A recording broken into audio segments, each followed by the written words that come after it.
La Edad Media es el periodo histórico de la civilización occidental comprendido entre el siglo V y el siglo XV. Se suele situar su inicio en el año 476 con la caída del Imperio Romano de Occidente y su fin en el año 1492 con el descubrimiento de América. Aunque también se sitúa en 1453 con la caída de Constantinopla, fecha que tiene la singularidad de coincidir con la invención de la imprenta por parte de Gutenberg y también con el fin de la Guerra de los 100 años, una guerra que en realidad duró 116 años entre los reinos de Francia e Inglaterra.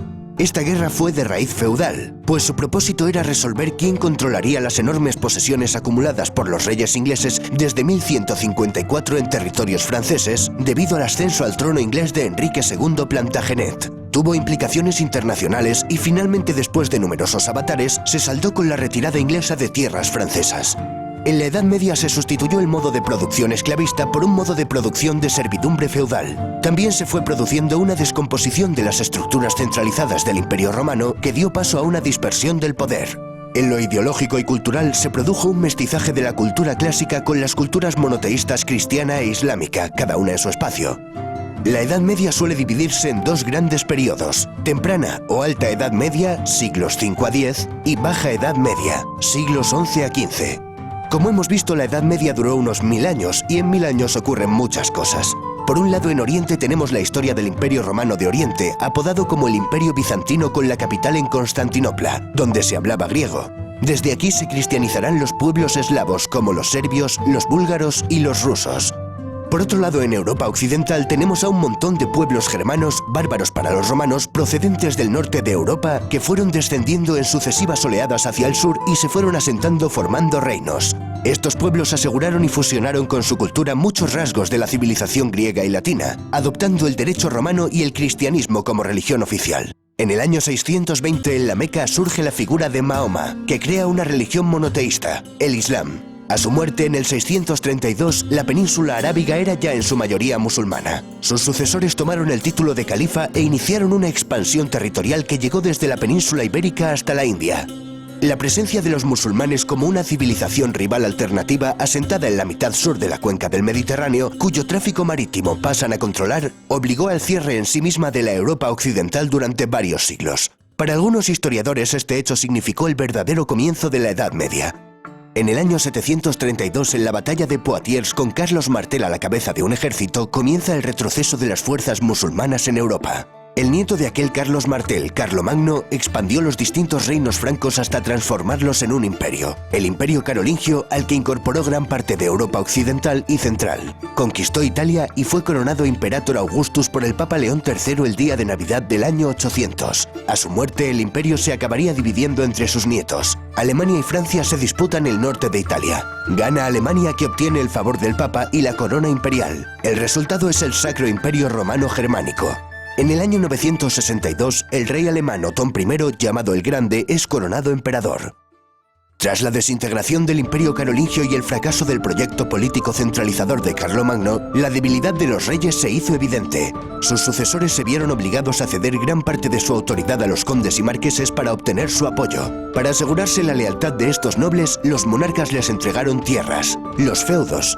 Por otro lado, las invasiones de vikingos, sarracenos y húngaros aumentaron la inseguridad general, lo que obligó a los reyes a encomendar a los nobles la defensa de sus territorios. Nace la figura del caballero. El feudalismo alcanzó su madurez en el siglo XI y tuvo su máximo apogeo en los siglos XII y XIII. Su cuna fue la región comprendida entre los ríos Rin y Loira, dominada por el Ducado de Normandía.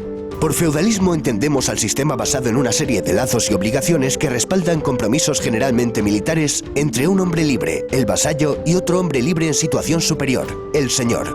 El vasallo juraba fidelidad a su señor y se comprometía a cumplir determinadas servidumbres, principalmente de auxilio militar y consejo político, auxilium et consilium, recibiendo como contraprestación un beneficio, habitualmente el control y jurisdicción sobre la tierra y la población de su feudo o señorío. A esto se conoce como vasallaje. El vasallaje se confirmaba a través de dos ceremonias, el homenaje y la investidura. La posibilidad de que un vasallo tomara bajo su protección a su vez a otros hombres que pasaban a ser sus vasallos estableció una red piramidal de relaciones vasalláticas. Al final del vídeo veremos cómo era la típica pirámide de una sociedad feudal. Acabamos de ver cómo se pasó de un Estado romano basado en el poder central y un vasto territorio a un Estado basado en vínculos personales fragmentado en los distintos feudos. En ellos, el señor acapara las funciones propias del Estado, como por ejemplo legislar, imponer impuestos y administrar justicia. La tierra adquiere una enorme importancia económica al disminuir el comercio y la circulación monetaria. Por eso, la agricultura es la base de la economía feudal, una economía de autoconsumo. La vida rural predomina frente a la urbana.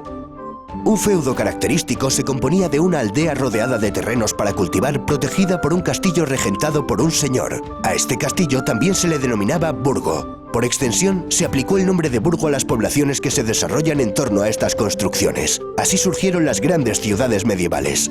A los habitantes de estas nacientes ciudades se les llamaban burgueses, naciendo el término burgués. A estos centros acudían los campesinos a vender sus excedentes, cereales, frutas, carne, a la vez que compraban artículos de uso cotidiano elaborados por los artesanos, herramientas, cerámica, ropa. Se fueron creando nuevos barrios de artesanos y mercaderes que se agrupaban en gremios. Fue en estas ciudades donde nació el estilo gótico, una evolución del románico. Estas ciudades vieron el levantamiento de prodigiosas catedrales. Chartres, París, Colonia, León o Burgos se cuentan entre las obras arquitectónicas más extraordinarias que ha construido el hombre. También las ciudades vieron el nacer de las universidades, como las de Bolonia, Oxford, Cambridge, Salamanca o París. En ellas se aprendían las 7 artes liberales compuestas por el trivium, gramática, lógica y retórica, y el quadrivium, geometría, astronomía, aritmética y música. También podían cursarse estudios especializados como Derecho, Medicina, Teología y Filosofía. La filosofía dominante era la de Aristóteles, cuyos textos habían llegado a Europa a través de los centros de enseñanza árabes. La filosofía medieval, la escolástica, se proponía fundamentalmente sistematizar la concepción cristiana del mundo en términos aristotélicos. El representante más célebre de esta corriente fue Santo Tomás de Aquino. Catedrales majestuosas, universidades... Vaya, parece que la Edad Media no es esa época oscura que siempre nos han querido vender. Y todavía no hemos mencionado los monasterios. Los monasterios también fueron islas de civilización. De ellos no solo emanaba espiritualidad, cultura y cristianismo, también fueron los que introdujeron la roturación de los bosques, beneficiosos inventos como la buena cerveza o maravillosos remedios naturales. Pero los monasterios fueron fundamentalmente grandes escritorios donde se salvaron, copiaron y conservaron los manuscritos que hemos heredado de la antigüedad. Estas islas de civilización no eran lo común dentro de la sociedad medieval. La mayoría de la población era analfabeta. Aquí los juglares y trovadores jugaron un papel muy importante. Eran músicos y poetas que divulgaron oralmente las hazañas épicas de héroes. La Edad Media es la época de los grandes caballeros y los grandes cantares de gesta como el cantar de Mio Cid, la canción de Roldán, Beowulf o el cantar de los Nibelungos.